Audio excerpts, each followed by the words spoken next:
This video is brought to you by hoodbeast.com. Design your own custom hoodies. hoodbeast.com. Yo, what is up guys? It's me, Beasley. Kawhi Leonard has something in store for us next year, and a certain New York Knicks player thinks he deserves a lot more respect in the NBA. Those are the topics for today, so Lego. I both heard and watched this man do some interviews, but I still can't even remember what his voice sounds like. I can remember what a player like Shane Battier's voice used to sound like, but for the life of me, whenever I think of Kawhi Leonard, I cannot put a voice next to his face. Every time I hear it, I'm like, oh yeah, that's what it sounds like. Kawhi Leonard spoke again yesterday, making this the 6th time in his 6-year career that he has ever publicly spoke. But sadly, we don't have any audio from that interview. What we do have though is a quote from the journalist who did the interview. And this reporter asked Kawhi Leonard how he felt about the end of last season and what he has been doing so far this year to improve. Everyone saw how it ended. The offseason started off slow, just rehabbing, getting back to 100%. But obviously, just like everything, like I say every year, just come back better player, a better man, a better leader, and just work on my game. I respect it. I'm very passionate about it. I love to play. This is why I work so hard at it. I've been working on everything. Shooting, you'll see next season.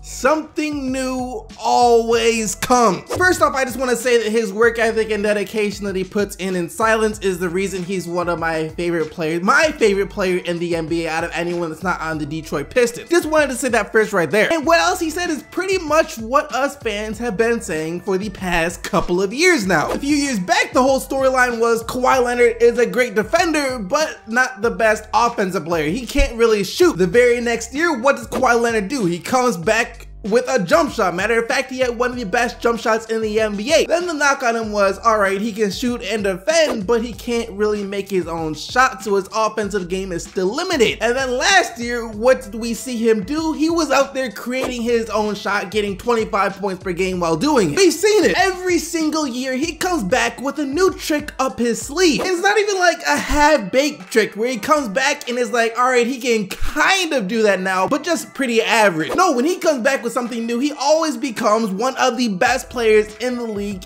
in that area. It's scary. And it sounds like this upcoming season will be no different for Kawhi Leonard. He almost leaked what it was in that interview. He said shooting, and then he paused and was like, well, you'll just have to wait and see till next year, but I added something new. Too bad for Kawhi though, because we all pretty much know what it is. Heck, there's really only one thing that it could be. The only thing that Kawhi Leonard can't do on the basketball court at an elite level: trash talk. Kawhi Leonard will be trash talking people next year. He's about to take it to a Kevin Garnett level. Like, it's dribbling. Kawhi Leonard has never been the best dribbler. And I'm calling it right now. Kawhi Leonard's about to take at least 5 sets of ankles this upcoming season. He's got his offensive scoring game from Michael Jordan, the best scorer in NBA history. And now next year he's about to come out with Allen Iverson handles and crossover, one of the best ball handlers in NBA history. And if that's the case, he could literally be the perfect NBA player, the most perfect NBA player that the NBA has ever seen. If he becomes an elite ball handler next year, an elite distributor, an elite facilitator, a guy that can create, what else will there be that he can't do on the court? Name it. I want you guys to name it. If he can do that, then what area of his game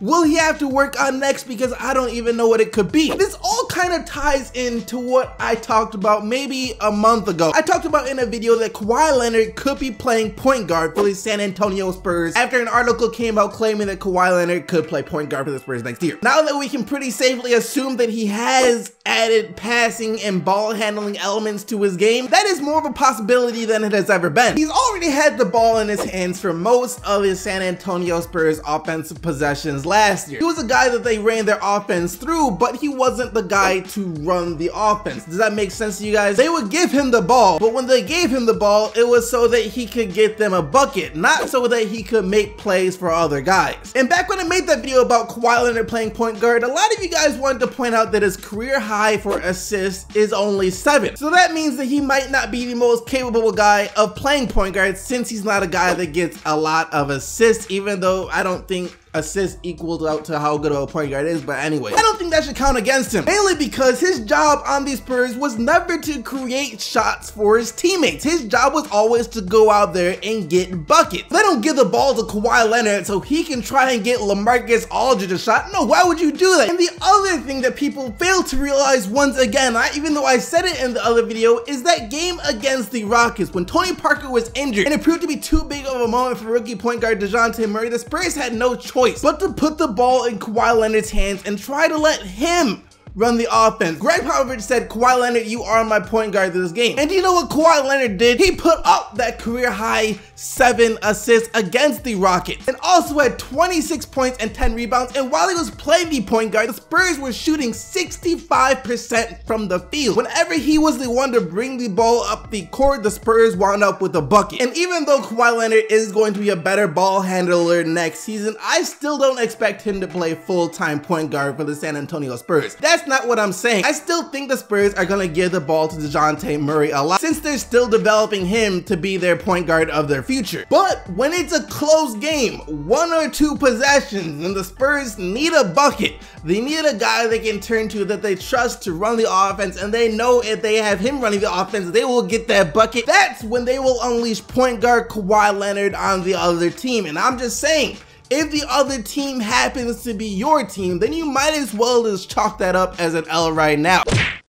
Kawhi Leonard throughout his career has gotten better and better and better every single year. And it started off like that for this guy too for the first couple of years. Well, kinda. Michael Beasley, when he first came into the NBA back in 2008, people thought he was going to be one of the great scorers in the NBA. Something like a Carmelo Anthony, a guy you could turn to and he would get you some buckets. And he showed some glimpses of that during his first year with the Heat. I mean, he didn't have a bad rookie season at all. 14 points in under 20 minutes per game. Not a bad rookie year at all stat-wise. And then in his third year, he showed even more promise after he was traded to the Timberwolves when he was putting up 20 points per game. However, we all know what happened next. He starts getting in trouble on and off the court. His production on the court starts to dip. He can't get buckets like he used to. He bounces around from team to team and sometimes even found himself without a team. I know Mike Korzemba recently made a video talking about OJ Mayo and the problems that he's faced, but Michael Beasley is pretty much cut from the same cloth. Matter of fact, even more interesting is they were both taken back in 2008. Beasley with the number 2 pick and then OJ Mayo with the number 3 pick. Both of them are guys who had their careers seriously damaged by drug problems. Just Beasley not as much as OJ Mayo since Beasley is still in the NBA. Speaking of still in the NBA, he had a pretty solid year for the Bucks last year. 10 points per game on well over 50% shooting from the field and 40% shooting from 3 in 15 minutes per game. That's really good minutes per production value. He didn't get much play time, but made the most out of the play time he was able to get. And according to him at least, there is a lot more where that came from, and he doesn't think that he's getting the respect that he deserves in the NBA. I'll bring what they saw in college. I just need the opportunity to show that. Look at my 9-year career. I've always been close to a point per minute. I've always been a walking bucket. Nobody can stop me. Nobody has stopped me my last 9 years.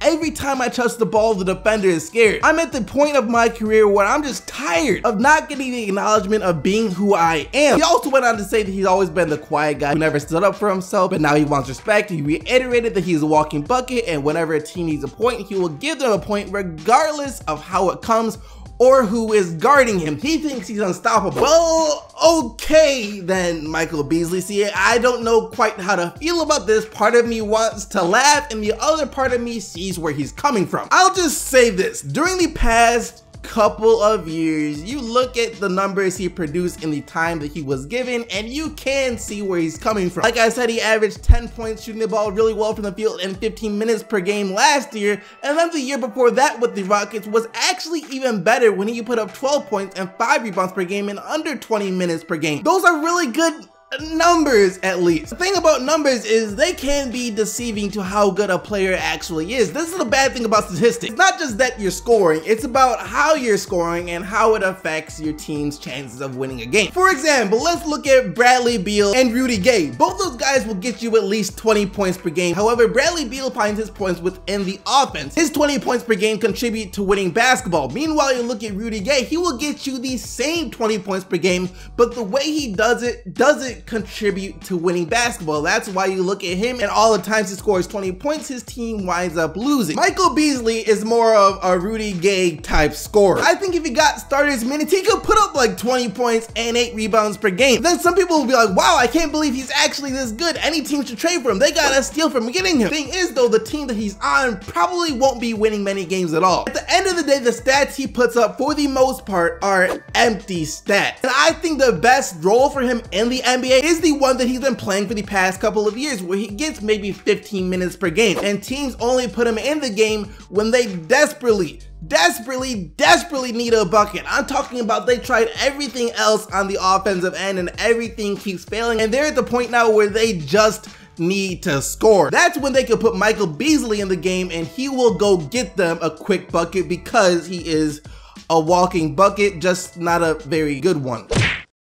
Time for the question of the day. What do you guys think about Michael Beasley? Do you think that he could become something more in the NBA than he is right now? Let me know down in the comment section below, but now let's take a look at what you guys said in yesterday's video. And yesterday, I asked you guys if you think Damian Lillard will actually be an all-star this year, and here's what you said. Question of the day, Damian's my favorite player in the league right now, and I really hope he can make the all-star team, but I don't think he can with players like Jimmy Butler and Paul George coming to the Western Conference. I believe that Damian Lillard will make the all-star team this year. He will be more motivated than ever, and I can see him leading Portland to the playoffs once again. Paul George won't affect Damian Lillard's chances of making the all-star team since he's a forward and Damian Lillard is a guard. Jimmy Butler could though, it just depends if Minnesota plays him at the 2 or the 3. And I think if Butler plays the 3, then Damian Lillard has a really strong chance of making the all-star team. However, if Butler plays the 2, those chances become a lot slimmer, and you would most likely see Damian Lillard being one of the all-star snubs yet again. But that's it for today. Hope you guys enjoyed the video, and until tomorrow, keep getting the Bucks, Team STC,